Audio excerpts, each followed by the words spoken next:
He's a master strategist, I am telling you how to save the lives of 600 men. demolitions expert, Get onto the diving section. Tell them I want a wetsuit and a berry gun. and he doesn't need a license to kill.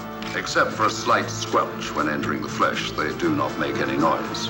Roger Moore fights against time and terror as folks. I know that the lowercase double f is how you're supposed to spell folks, but God help me if every time I don't see this word written down I think someone somewhere made a typo. Good evening, movie fans, and welcome to a review of the Roger Moore starring vehicle North Sea Hijack, otherwise known as Folks, alternatively known as Assault Force, based on the novel Esther, Ruth and Jennifer, and that's so many titles that I can't even remember what it's actually called anymore. It's James Bond versus Norman Bates. In a pair of clear attempts at playing against their usual typecast roles, Roger Moore is Rufus Excalibur Folks. No, really, he is a counter-terrorism consultant who is drafted in to help thwart Anthony Perkins' hardman terrorist Kramer. No, really, he is from extorting millions from the British government. He plans to do this by hijacking a North Sea supply ship, strapping bombs to a nearby oil production platform and its drilling rig, and holding them to ransom. Now, before getting into talking about this in detail, I have to say that this is something of an unbelievable bit of casting for me personally. Like, if you're familiar with this channel at all, you'll know that Roger Moore is my favourite James Bond actor. I love this man in everything, and Anthony Perkins is of course best known for playing Norman Bates in Alfred Hitchcock's Psycho, which is my favourite film of all time, and Norman Bates is my favourite movie character of all time. Actually, I should specify, Norman Bates as played by Anthony Perkins specifically. Vince Vaughn's portrayal made me so physically ill I had to take to bed for 3 weeks after seeing it. I'm basically saying this to lay out my fan credentials for these actors and these characters and this team up, and thank you so much for everyone on my Patreon page who voted that this be the next non-Bond film that I review on this channel, because I've been looking for an excuse to get to this for so long, and to be perfectly honest, I can't believe it has taken me this long to get to it. Roger Moore is Folks, a curmudgeonly, woman-hating cat enthusiast, and it's kind of fascinating. I feel like when Roger was alive, he'd often cite The Man Who Haunted Himself as one of the only times he felt that he was able to play against type, but I'd say that this is an even greater departure from his usual oeuvre. They make a point of him being an ardent misogynist to the extent that he's almost frothing at the mouth at the very mention of women, but in general, even to male characters throughout this film, he's incredibly rude and obnoxious. And this is obviously a huge contrast to how Roger was in most film roles, and indeed in real life. He just always comes across as like the most affable, like self-deprecating man in show business, and this character feels specifically designed as the antithesis of that. Now, the film is written by Jack Davies, and it's based on his own book, so I've no idea if this character was changed from the book version to sort of be the antithesis to Roger's usual public persona, but putting him in this part is very much against type. He even has this like unattractive scraggly beard and wears pretty eccentric, unstylish clothes. This is not a vain part at all, but totally undersold by the marketing elements that I've seen for the film, which try to make him look like he's almost starring in a remake of Diamonds Are Forever, or like with the oil rig beneath him and the women grasping onto him looking so lustful, when really the folks that we see in the film would probably be kicking them off into the sea. He really doesn't like women, and this comes up quite a lot throughout the film. May I? No, you may not. I didn't know they had females aboard these things. You'll be staying at your club as usual?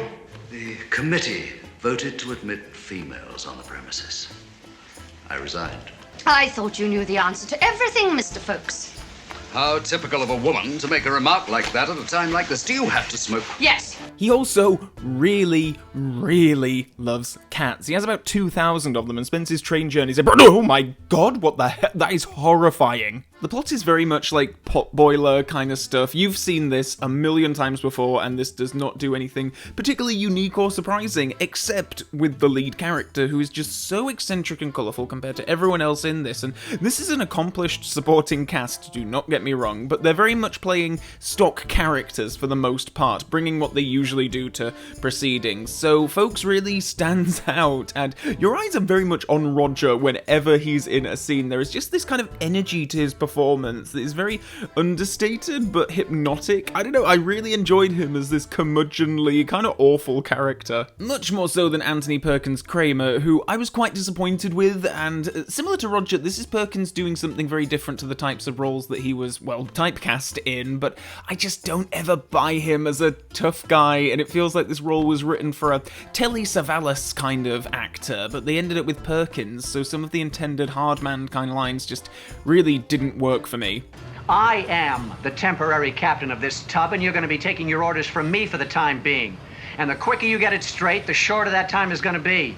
So let's just play patty cake together and get this over with. And I say this with the absolute utmost love for Perkins. I've seen him in a lot of films, different kinds of roles, but I don't think I've ever seen him try to do a heavy kind of part before. And it's tough here because he's the leader of the bad guys and he has this bunch of henchmen, but I never feel like he himself is much of a threat. There are a couple of moments where he kind of loses it, and suddenly it draws me back in and sells me that, oh, he's actually quite dangerous and there's an unhinged quality to him. But I don't think that the writing for his character really has the nuance to back up what he could have brought to it as a performer. James Mason also gets prominent billing here as Admiral Brinson. I love this actor, he's always a very reliable presence in everything he's in, and Bond fans will of course do that Leonardo DiCaprio pointing at the screen thing at George Baker and David Hedison, who pop up in a few places, and I like the cast of actors that they have for Anthony Perkins' entourage as a band of baddies. I think they're a good ensemble.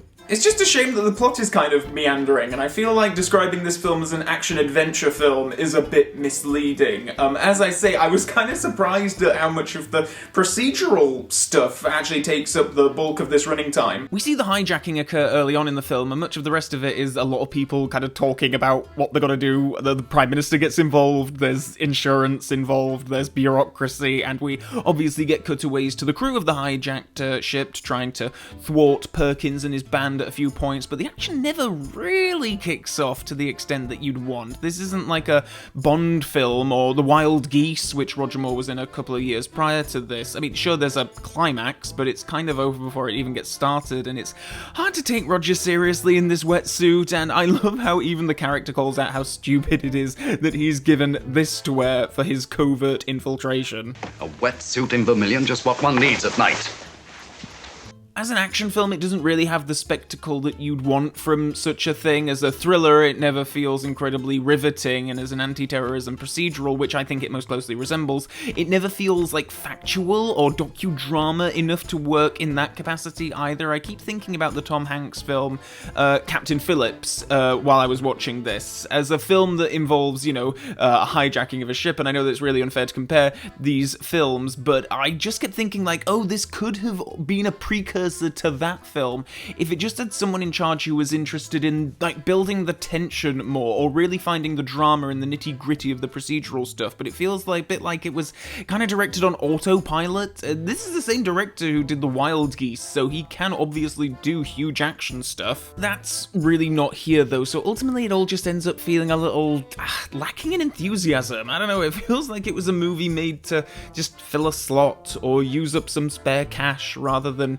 anything that anyone was particularly passionate about. However, for fans of Roger, I do recommend the film alone for his performance. If you're the kind of person who can just find enjoyment in certain actors, and if you like any of the leads here, then I expect you'll find something to enjoy. I get the sense from some of the behind-the-scenes info that this film had regular TV airtime for the years since its release, so it has a kind of a small fan base built on that nostalgia, and hey, it's known enough that it got a pretty excellent Blu-ray release here in the UK, so it must have fans out there somewhere. So yeah, if you're a fan of these actors and this aesthetic, go wild. It's kind of a pretty passable Sunday afternoon bit of entertainment.